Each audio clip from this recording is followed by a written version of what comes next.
Assalamualaikum warahmatullahi wabarakatuh. Selamat pagi anak-anakku semuanya.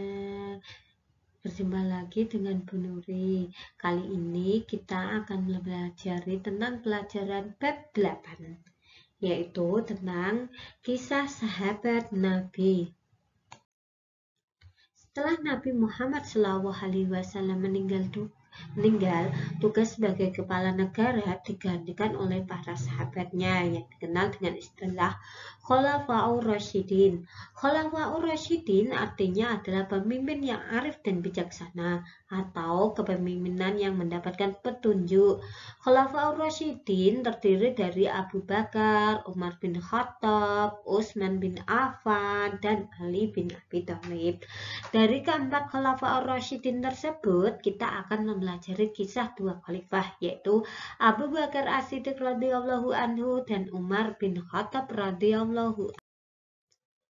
Khalifah Abu Bakar radhiyallahu anhu. Nama asli Abu Bakar adalah Abdullah bin Abu Quhafah At-Tamimi.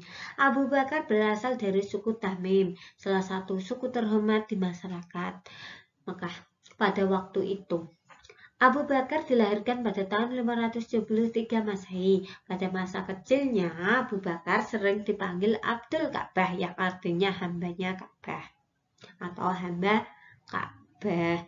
Setelah memeluk agama Islam, namanya diubah oleh Nabi Shallallahu Alaihi Wasallam menjadi Abdullah. Baru setelah dewasa, beliau sering dipanggil dengan Abu Bakar. Hal ini dikarenakan ia senang berternak unta. Kata bakar artinya unta yang muda. Abu Bakar juga mendapatkan gelar As-Siddiq dari Nabi Muhammad SAW karena ia selalu membenarkan Nabi Muhammad SAW dalam berbagai peristiwa, terutama saat peristiwa Isra dan Mi'raj.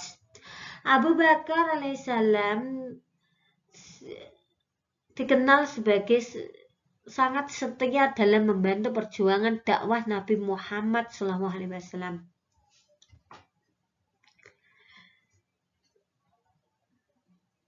Abu Bakar juga telah beberapa kali membebaskan budak yang disiksa oleh majikannya karena memeluk Islam. Hal itu pernah terjadi ketika Abu Bakar sedang berjalan melintasi gurun pasir di siang hari yang sangat panas karena terik matahari. Beliau melihat seorang budak yang sedang disiksa oleh majikannya karena memeluk agama Islam. Budak tersebut bernama Bilal bin Rabah. Abu Bakar kemudian menghampirinya dan pada saat itu juga beliau membeli Bilal. Setelah Bilal dibeli, kemudian dibebaskan untuk memeluk agama Islam. Ketika Rasulullah SAW meninggal, beliau tidak berwasiat tentang pengganti saudaranya.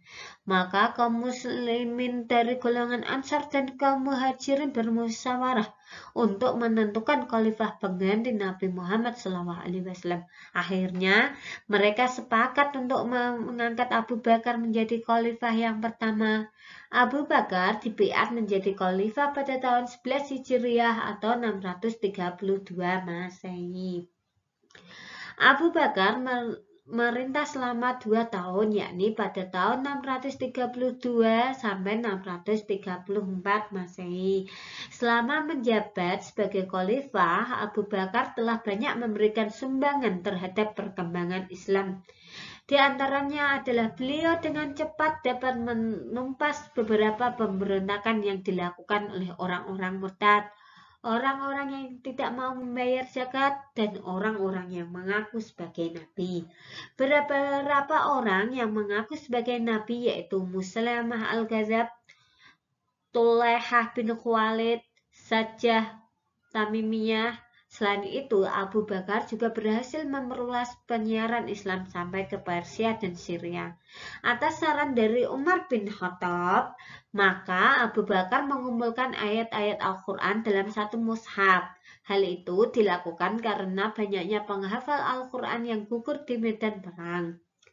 Abu Bakar wafat pada tanggal 21 Jumadil Akhir tahun 13 Hijriah, bertepatan pada tanggal 23 Agustus tahun 634 Masehi, dalam usia 63 tahun, dan dimakamkan di samping makam Nabi Muhammad SAW di Masjid Nabawi, Madinah.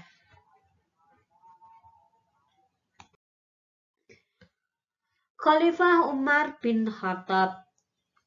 Umar bin Khattab dilahirkan pada tahun 581 Masehi di Mekah. Ayahnya bernama Naufal al-Makhzumi al-Quraisy yang berasal dari suku Adi, yang masih serumpun dengan suku Quraisy. Ibunya bernama Hatamah binti Hashim. Sejak masih muda, Umar bin Khattab telah dikenal sebagai seorang yang pemberani, berwatak keras, serta tidak mengenal putus asa. Sebelum masuk Islam, Umar bin Khattab sangat memusuhi Nabi Muhammad SAW dan kaum muslimin. Ia sering berlaku kasar, bahkan tidak segan-segan menyiksa terhadap siapa saja yang mengikuti agama Islam. Namun, setelah masuk Islam, Umar bin Khattab menjadi sahabat Nabi Muhammad SAW dan selalu membela agama Islam dengan gigih, sehingga ia sangat dikagumi oleh para sahabat yang lain. Setelah para sahabat menyetujui, maka Umar bin Khattab dibiat menjadi khalifah. Kedua, dengan diberikan gelar Amirul Mukminin, yang artinya pemimpin orang-orang yang beriman. Saat menjabat sebagai khalifah, Umar bin Khattab dikenal hidup sederhana dan selalu memperhatikan kesejahteraan rakyatnya, sehingga sangat dicintai oleh rakyatnya.